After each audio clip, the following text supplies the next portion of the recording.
The user guide presents the different options for finding the information you require. For a visual search, press on Visual Search.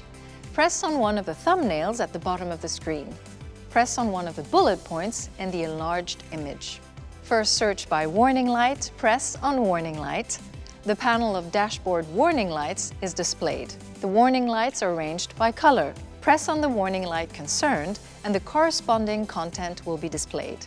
For search by system, the list of audio and telematics system is displayed.